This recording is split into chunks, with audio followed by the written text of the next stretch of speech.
भीम साथियों बात अभी बाबा साहब पर आई है, तो तमाम पार्टियां अपना राजनीतिक फ़ायदा उठाने के लिए अपने राजनीतिक फ़ायदे को लेकर बाबा साहब को अपना अपना बता रहे हैं, जबकि पूर्व में इन्हीं के पूर्वजों ने, पूर्व कांग्रेस नेताओं ने बाबा साहब को सम्मान बिल्कुल ही नहीं दिया और बिल्कुल किसी लायक बाबा साहब को नहीं समझा और बाबा साहब का हमेशा अपमान किया इन्हीं कांग्रेस के बड़े नेताओं ने, इनके पूर्वज जो नेता रहे उन्होंने। और आज अभी माननीय चंद्रशेखर आज़ाद जी ने जो कहा, जो हुआ वो ठीक है, वो पीछे उन्होंने क्या किया, लेकिन आज क्या है, आज की स्थिति क्या है, उसको देखते हुए उन्होंने कहा कि आज़ाद समाज पार्टी के अलावा बाबा साहब अम्बेडकर का अनुयायी और उनके रास्ते पे कोई चल रहा है, उनके मिशन को पूरा करने के लिए कोई काम कर रहा है, तो आज़ाद समाज पार्टी कांसीराम भीम आर्मी है। और साथ ही साथ उन्होंने बताया कि उन्होंने जो मांग आज प्रधानमंत्री जी से को लेटर लिखा है, उन्होंने, मैं आपको लेटर वो पढ़ के सुना दे रहा हूँ। सेवा में श्रद्धेय श्री नरेंद्र मोदी जी, माननीय प्रधानमंत्री भारत सरकार, नई दिल्ली। सादर जय भीम जय भारत। विषय परम पूज्य बाबा साहब डॉक्टर भीमराव अंबेडकर के दर्शन को जमीनी सतह पर लागू करने हेतु मांगों के संदर्भ में एक पत्र लिखा है उन्होंने। और स्क्रिप्ट बिल्कुल मत करना, मांगे क्या क्या हैं आपको सब बताता हूं मैं। उन्होंने लिखा है, महोदय, आज आपकी केंद्र में पूर्ण बहुमत की सरकार है। भारतीय जनता पार्टी हमेशा से बाबा साहब डॉक्टर भीमराव अंबेडकर के मिशन को आगे बढ़ाने का दावा करती रहती है।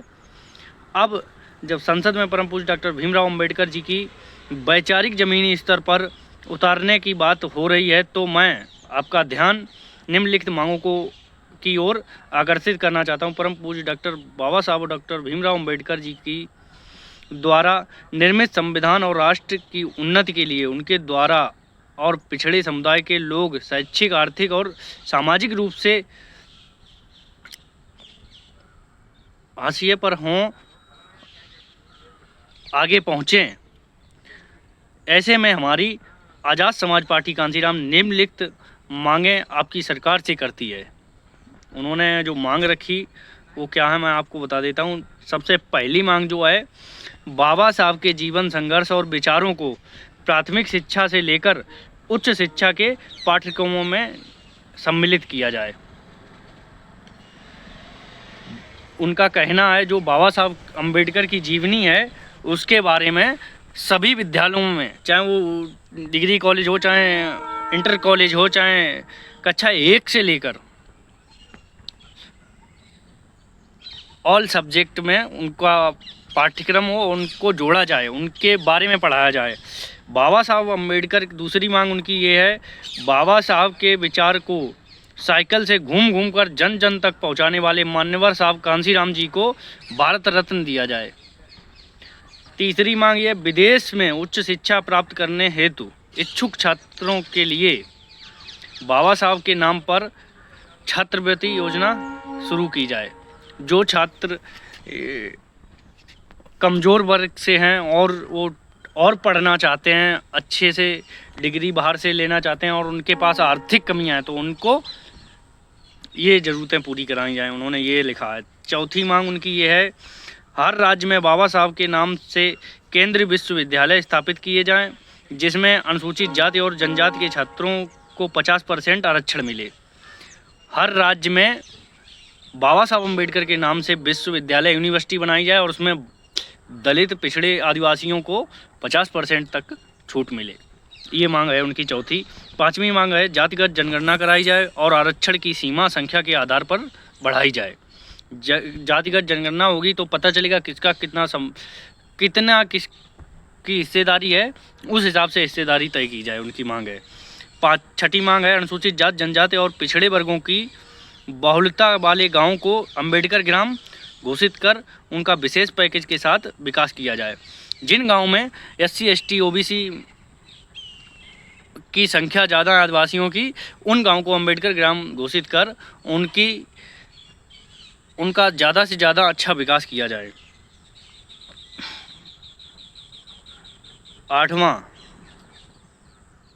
7वीं उनकी मांग है उच्च शिक्षण संस्थानों में सहायक प्राध्यापकों का चयन यूपीएससी की तर्ज पर लिखित परीक्षा और साक्षात्कार के माध्यम से हो। उच्च शिक्षण संस्थान यूनिवर्सिटियों में जो प्रोफेसर के और पद होते हैं उनको यूपीएससी की तरह टेस्ट लिया जाए, उसके बाद चयन हो। उच्च शिक्षण संस्थानों में 8वीं मांग उनकी है अनुसूचित जाति जनजाति और पिछड़े वर्ग के भूमिहीन व्यक्तियों को भूमि आवंटित की जाए। जो SC ST OBC में आदिवासी वर्ग में जिनके पास भूमि नहीं है उनको भूमि आवंटित की जाए, उनको भूमि दी जाए। 9वीं मांग उनकी है संविधान विरोधी कॉलेजियम सिस्टम को समाप्त कर all India judicial service commission का गठन किया जाए।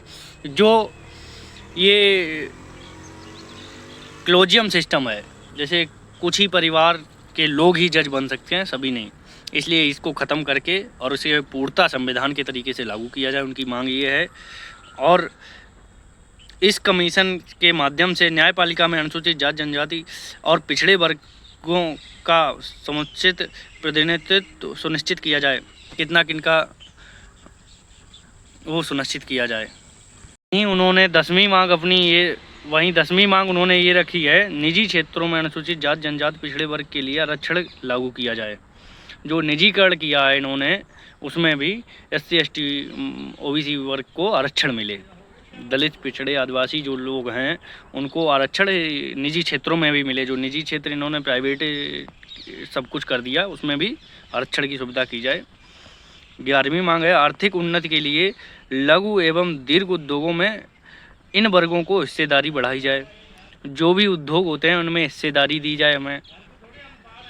12वीं मांग उनकी है आज़ादी के 75 वर्षों बाद भी जाति और धर्म के आधार पर हो रहे उत्पीड़न को रोकने और अनुसूचित जाति जनजाति महिलाएं पिछड़े वर्ग मुसलमानों और अन्य धार्मिक अल्पसंख्यकों को सुरक्षा सुनिश्चित करने के लिए समुचित व्यवस्था की जानी चाहिए।